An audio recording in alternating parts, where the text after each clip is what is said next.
It's only been 2 practices, but already you can feel the difference between this year's Washington Commanders team versus the past, and it's changing for the better. That and more on today's episode of Locked On Commanders.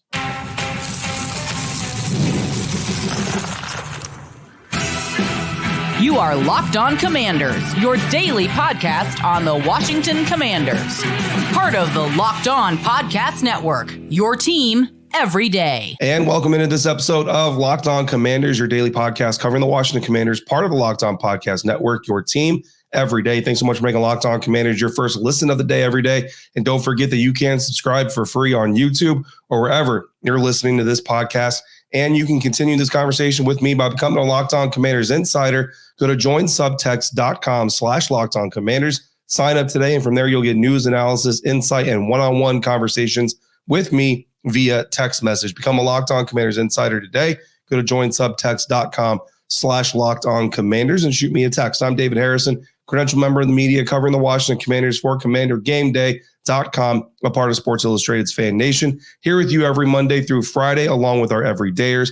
As always, everydayers, I appreciate your continued support for the show. Today's episode is brought to you by FanDuel. Make every moment more. Right now, new customers, you get $150 in bonus bets with any winning $5 bet. That's $150 with any winning $5 bet. Visit FanDuel.com/LockedOn to get started today. On today's episode, we are going to talk about the top 3 beneficiaries of new offensive coordinator Kliff Kingsbury as I see it today. We're going to talk about the impact that Coach Kliff Kingsbury is already making on the practice field on the Washington Commanders. But first, we're going to wrap up our rookie camp observations, and I'm going to give you 4 words to describe rookie camp, describe Washington Commanders practice as I saw it this past weekend. And those 4 words are competitive, deliberate, efficient, and up-tempo. And up-tempo's got a hyphen in there, so it counts as 1 word. Just go with me on that. So the first word, competitive, right?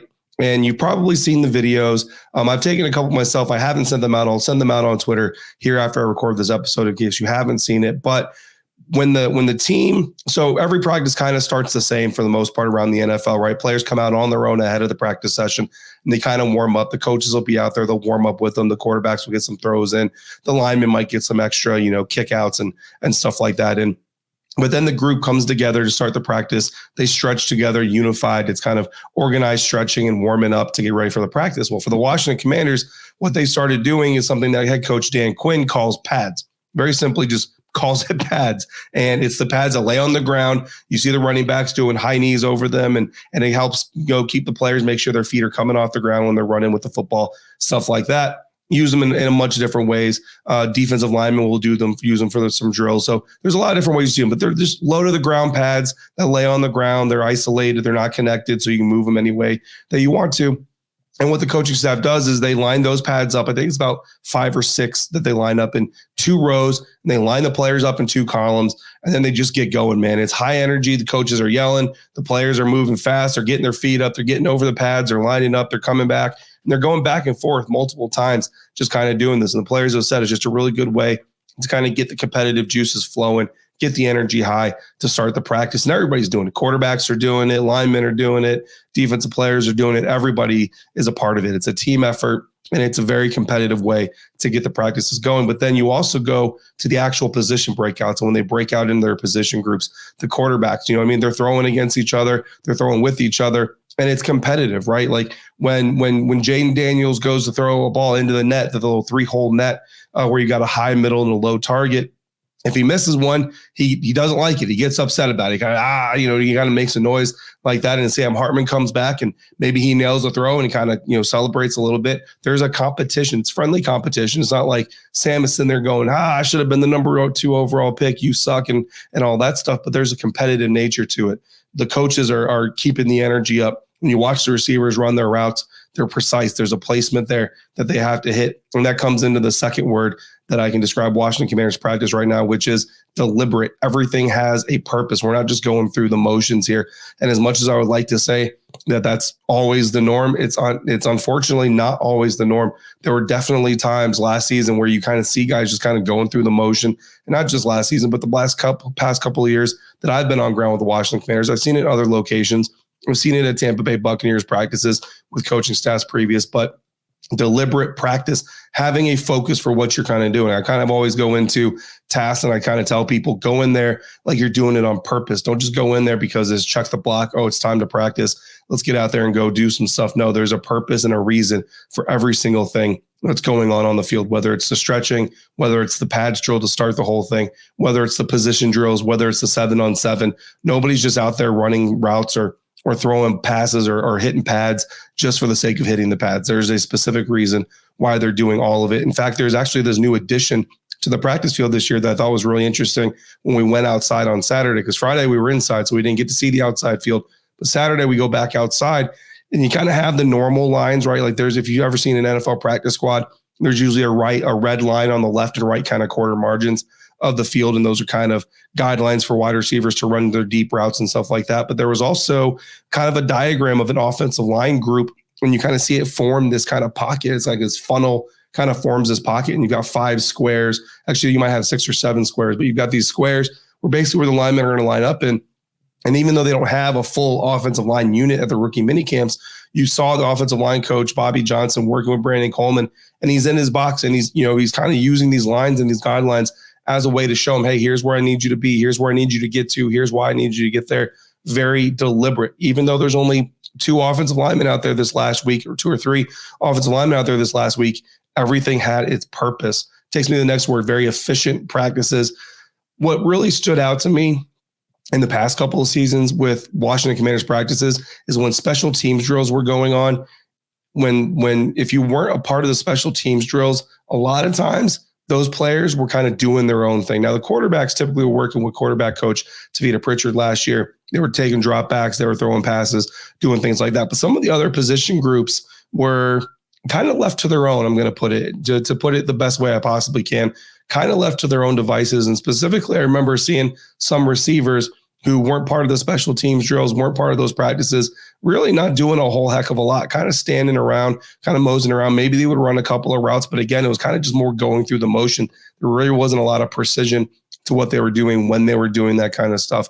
Now, a lot of times, you see your veterans like Terry McLaurin are over there working. Maybe they're doing some footwork stuff. Maybe they're getting some cardio, and maybe they're doing some other things. But it wasn't so much a controlled environment as much as it was just kind of on your own to do your own thing. Whereas with this group, no matter what is happening, when it's special teams times, if you're not part of the special teams drills, you're doing other things. There's coaching happening. There's development happening throughout the entire practice, and all of that stuff, the competition, the deliberate practicing efforts, the efficiency leads to your up-tempo type of practice. I even saw Anthony Lynn, former NFL head coach, one of the most experienced head coaches, not an assistant group coach, not an assistant position group coach, working with undrafted free agent and tryout running backs during special teams portions. Those running backs weren't part of the special teams portion.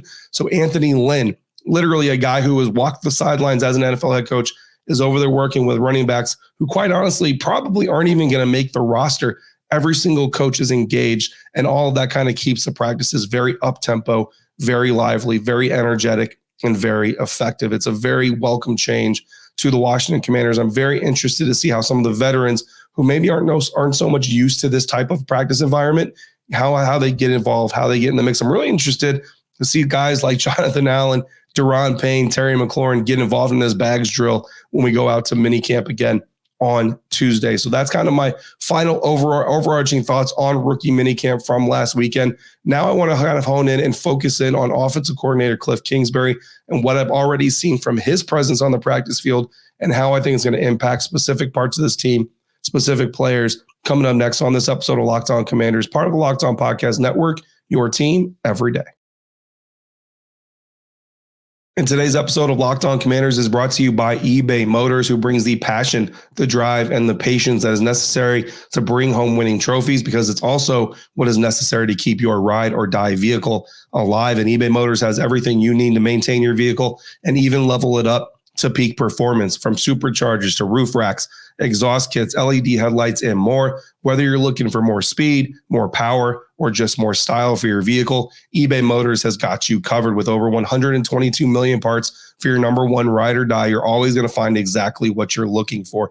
And with eBay Guaranteed Fit, your part is guaranteed to fit your ride every time, or you get your money back, because with eBay Motors, you're burning rubber, not cash. With all the parts you need at the prices you want, it's easy to turn your car into the MVP and bring home that win. So keep your ride or die alive at ebaymotors.com. Eligible items only. Exclusions apply. eBay guaranteed fit. Only available to U.S. customers. Thanks again for making Locked On Commanders your first listener, first view today and every day, everydayers. Thanks for coming through on a regular basis. Come back for our next episode. We're going to talk about our top questions coming into our first veteran mini camp of the offseason. In the meantime, if you're watching Fox Sports or ESPN on your television all day, you might notice that you got to turn the volume down when all the shouting begins. Well, if you do, make the switch over to Locked On Sports Today, a free 24/7 sports streaming channel programmed for you every single day to bring you the biggest stories without all of the screaming. Locked On Sports Today brings you can't miss analysis, opinions, and news streaming 24/7 on YouTube or the free Amazon Fire TV channels app, part of the Locked On Podcast Network, your team every single day. Thank you again, everybody out there, for riding with me. My voice is continuing to be a work in progress. The last remnants of the illness that took me out for a part of a couple of weeks ago.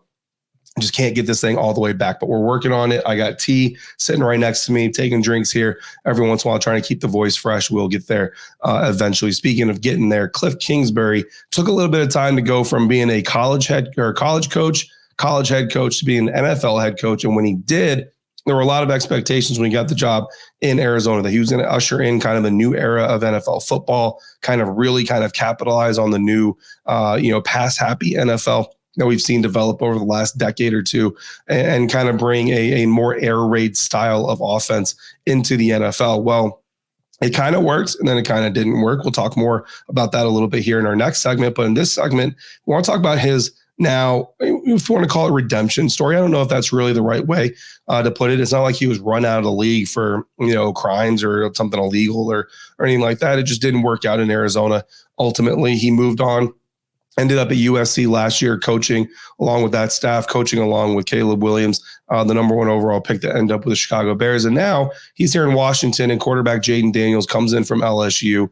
And when I'm watching these practices over rookie minicamp, along with those four things that I really kind of identified and honed in on, the big differences between Washington Commanders practices of old and now, I really kind of paid attention to Kliff Kingsbury. For one, no disrespect to Joe Witt Jr., but right now it's kind of hard to see really what the defense is going to look like, really what the defensive tempo is going to look like. But on the offense, we can kind of see some things. For one, all eyes are on the quarterback, right? And I think that's where we're going to kind of start this thing.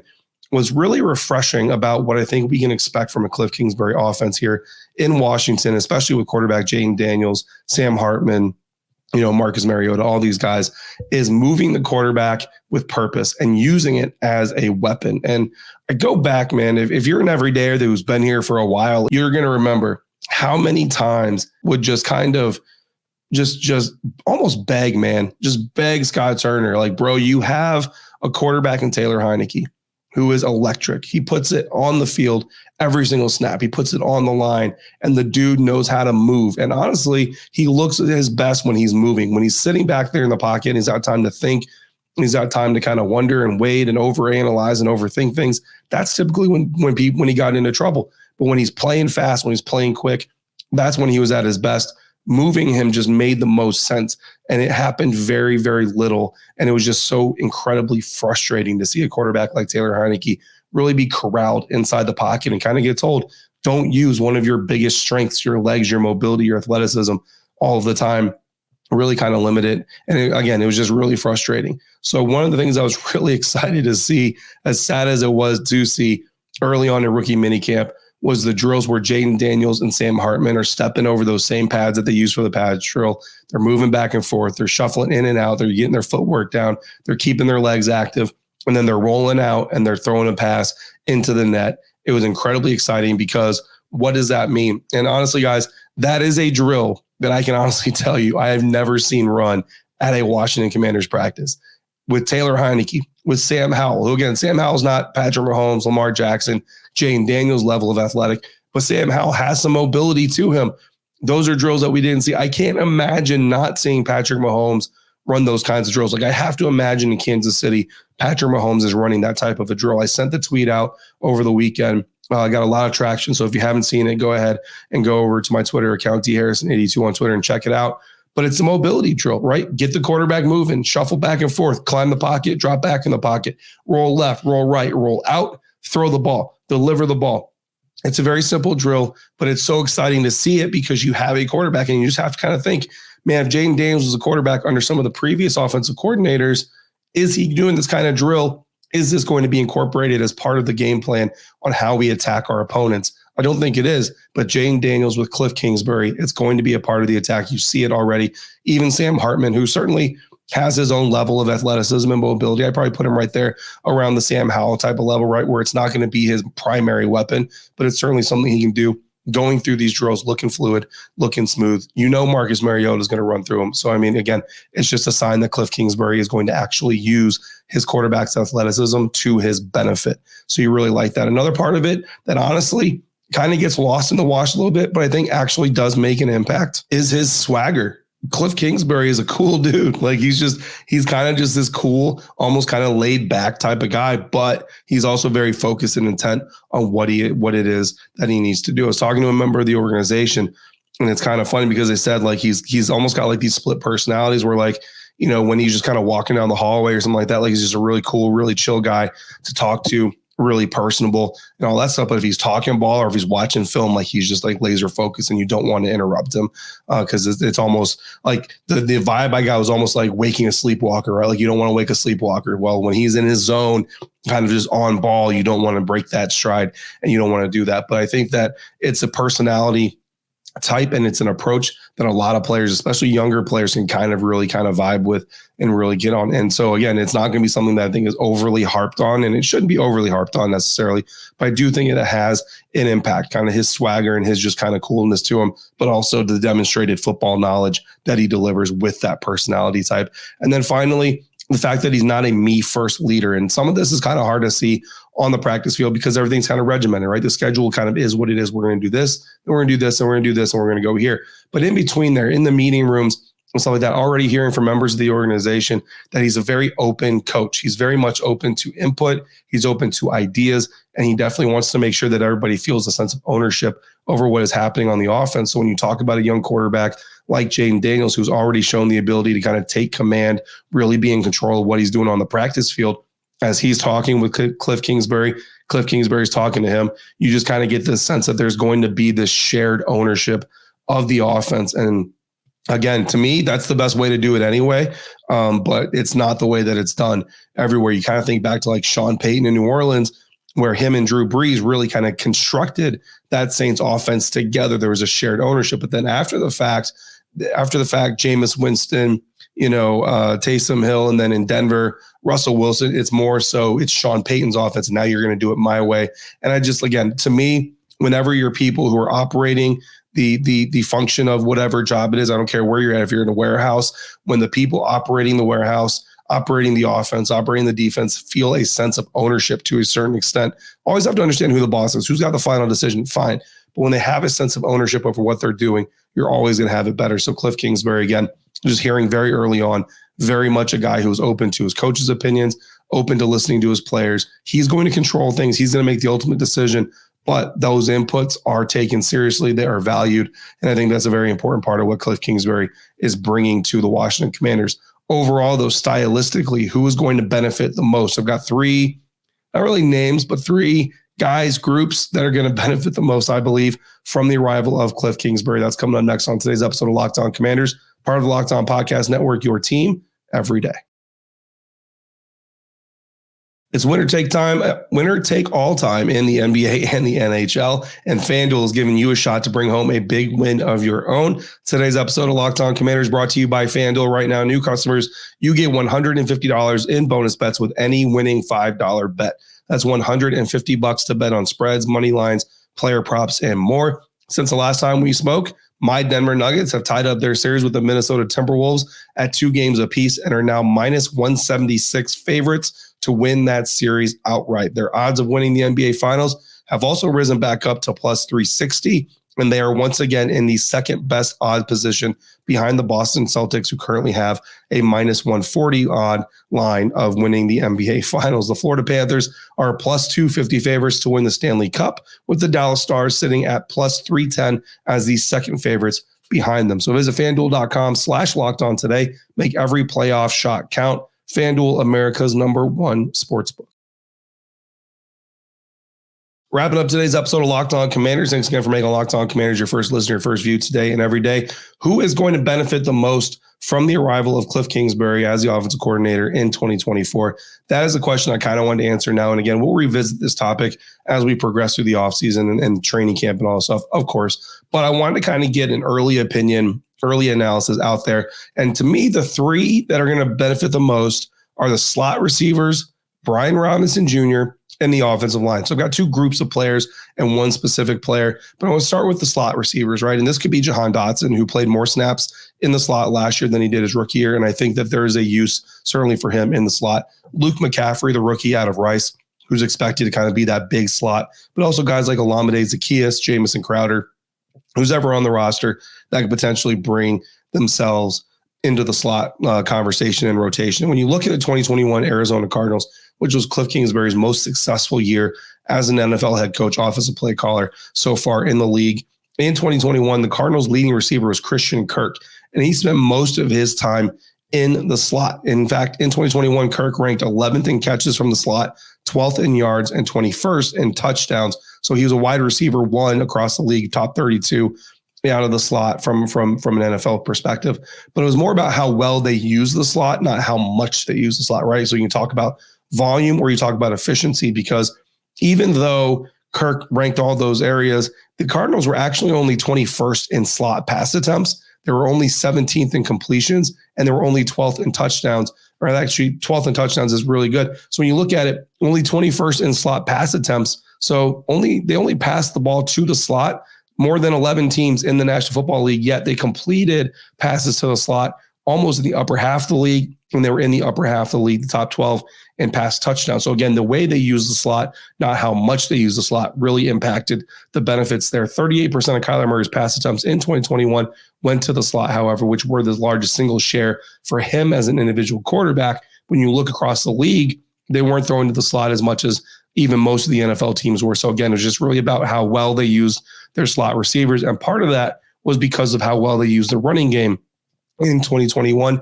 I know Kliff Kingsbury's got a big, air raid kind of reputation, but really, if you look at his most successful season, they ran the ball a heck of a lot. And that's why Brian Robinson Jr., I think, is going to be a beneficiary of the Kliff Kingsbury offense. The ability to use the slot hinges largely a lot of times on the threat of the running game, the ability to use play action to kind of clear out the areas around the hashes, also use that tight end to clear out crossing patterns, all that stuff. In 2021, James Conner made the Pro Bowl. He had over 202 carries in the process. Conner only had 752 yards rushing, however, but he added another 328 in receiving yards. So again, the way the Arizona Cardinals used James Conner really helped, obviously, James Conner himself, which is where I think the Brian Robinson comp comes in, but also helped open things up around the middle of the field for Kyler Murray to use that slot receiver. Very, very effective. The Cardinals were in the upper half of the league using play action in 2021 as well, which is, again, the direct benefit of the run game, also benefiting the slot receivers. And then finally, the offensive line. One of the best ways to help the offensive line is movement. And again, I go back to the times with Taylor Heineke, even Sam Howell last year, the offensive line struggling, and the lack of rolling pockets, the lack of bootlegs, the lack of play action effectively being used, the lack of motion being used effectively to help the offensive line. I feel like we're going to see more of that from Kliff Kingsbury. So even though this version of the offensive line doesn't look dramatically improved over last season's offensive line, I think schematically and stylistically, there are things that Kliff Kingsbury is going to do that are going to help this unit look better and statistically protect better than maybe the years past. Motion also helps expose blitzes as much as it helps expose coverage. And effective run games make the play action more effective by delaying pass rushes. That's going to help your quarterback. And then moving the pocket. If you make a defensive end run left to right, right to left, you make those defensive tackles chase quarterbacks, chase pockets out to the perimeter. It wears them out. It gets them tired down, and it allows your play calling to negate the team's best pass rushers. If you've got Micah Parsons lined up on the defensive right side, the offensive left side, bootleg right, make Micah Parsons run all the way from his right side all the way to his left side while you're moving your quarterback away from him. Just helps the protection by space, create that standoff distance for your quarterback. And then at the same time, you're making a guy like Micah Parsons run all over the football field. Eventually, he's going to tire out. Doing those kinds of things will help your quarterback, will help your offensive line. Kyler Murray in 2021, again, that best year. So we're talking about ideal situations, but the best year that the Arizona Cardinals had under Kliff Kingsbury, Kyler Murray was top 10 in throws on the move, again, coming in 2021. So I think that's something that we can expect to see from Kliff Kingsbury, and we can expect to see from this Washington Commanders offense in 2021. So again, just kind of recap here, guys, the 4 words that I described: rookie or Washington Commanders practice now under the new regime: competitive, deliberate, efficient, up-tempo. Kliff Kingsbury bringing a lot of energy, swagger, looking like he's going to use mobility as a weapon. Thank goodness, finally. And then I think the slot receivers, Brian Robinson Jr. specifically, and the offensive line are going to be your biggest beneficiaries. Obviously, your quarterback as well. But I think those 3 guys outside the quarterback are going to be your 3 biggest beneficiaries from the arrival of Kliff Kingsbury. Coming up tomorrow, we are going to talk about some of the biggest questions facing the Washington Commanders as they get set for their first mini camp with rookies and veterans on ground. That's coming up tomorrow. In the meantime, if you got questions or comments, throw them down in the YouTube comment section or text me directly by becoming a Locked On Commanders Insider. Go to joinsubtext.com/LockedOnCommanders to do that today. Don't forget to check out Locked On Sports Today, the first ever 24/7 live streaming sports channel on YouTube. As always, thank you for making Locked On Commanders your first listen or your first view today and every day. Everydayers, thanks for coming through on a regular basis like you do. Until we speak again, if you're on about, please be safe, be kind. I'll see you next time for another episode of Locked On Commanders, part of Locked On Podcast Network, your team every day.